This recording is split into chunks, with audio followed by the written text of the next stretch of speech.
আসসালামু আলাইকুম ওয়া রাহমাতুল্লাহ। হারিয়ে যাওয়া একটি জিকির বা দোয়া, যেটি আমরা এখন আর সচরাচর পড়ি না। অনেকেই অন্যান্য দোয়া করেন ঠিকই, কিন্তু এই দোয়াটির গুরুত্ব ফজিলত যেন ভুলেই গেছেন। আল্লাহু আকবার। অথচ রাসূলুল্লাহ সাল্লাল্লাহু আলাইহি ওয়াসাল্লাম বলেছেন, যে ব্যক্তি সবসময় আল্লাহ তাআলার এই গুণবাচক নাম নিয়মিত পাঠ করবে, ওই ব্যক্তি আল্লাহর পক্ষ থেকে ধন দৌলত লাভ করবে। সুবহানাল্লাহ।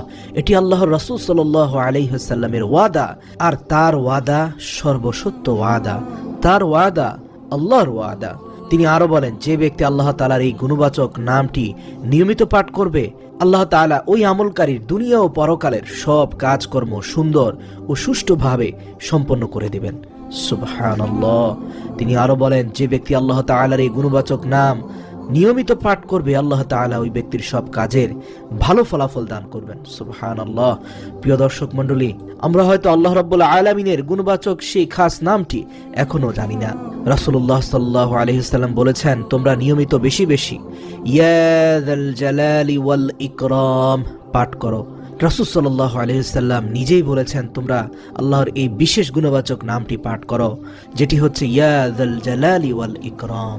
ইয়া যাল জালালি ওয়াল ইকরাম, এটি আল্লাহ রাব্বুল আলামিনের 99টি নামের মধ্যে একটি খাস নাম, যেটি পাঠ করলে আল্লাহ রাব্বুল আলামিন রাসূল সাল্লাল্লাহু আলাইহি সাল্লামের মাধ্যমে উদাহরণ দিয়েছেন যে আল্লাহর পক্ষ থেকে অবারিত ধন দৌলত দিবেন, দুনিয়া ও পরকালের সব কাজকর্ম সুন্দর ও সুষ্ঠুভাবে সম্পন্ন করার তৌফিক দান করবেন, এবং সর্বশেষ আল্লাহ তাআলা ওই ব্যক্তির সব কাজে ভালো ফলাফল দান করবেন।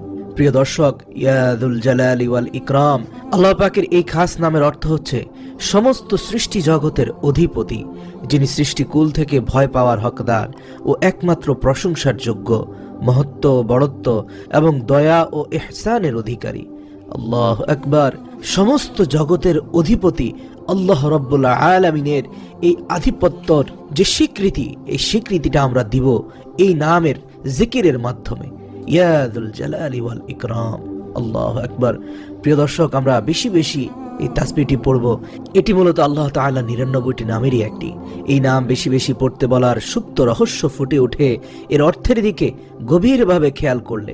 জালাল শব্দটি সৌন্দর্য, পরিপূর্ণতা এবং বড়ত্ব, মহত্বের অর্থ বহন করে, আর ইকরাম শব্দের মধ্যে উদাহরণ হস্তে দান, বদান্যতার অর্থ রয়েছে। সুতরাং এই নামে আল্লাহর স্মরণ করার অর্থ হচ্ছে একাধারে আপনি আল্লাহর প্রশংসা ও গুণকীর্তন করছেন, আবার পাশাপাশি তার প্রার্থনাও করছেন। সুবহানাল্লাহ। নবী করিম সাল্লাল্লাহু আলাইহি ওয়াসাল্লাম যা বেশি বেশি করতে বলেছেন। আপনার কি তা কম পড়া হয়? উত্তর না হলে এখনই শুরু করুন। ইয়া যাল জালালি ওয়াল ইকরাম অর্থ হে বড়ত্ব, শ্রেষ্ঠত্ব এবং সম্মান ও বদান্যতার অধিকারী, পুরো বিশ্ব জাহানের অধিপতি। এই দোয়াটি পড়ার পরে আপনি আল্লাহর দরবারে হাত তুলে মুনাজাত করুন, দোয়া করুন। আল্লাহ তাআলা আপনার নেক আশা পূরণ করে দিবেন ইনশাআল্লাহ। দোয়াটি পড়ার নিয়ম হলো, প্রত্যেক ফরজ নামাজের পর 11 বার করে আপনি এই ইয়া যাল জালালি ওয়াল ইকরাম পড়বেন। আল্লাহ তাআলা আপনার যে কোনো দোয়া ইনশাআল্লাহ কবুল করবেন। আল্লাহর নামের মহত্বের কারণে, আল্লাহর গুণকীর্তনের কারণে আপনার সব নেক আশাকে পূর্ণ করবেন ইনশাআল্লাহ।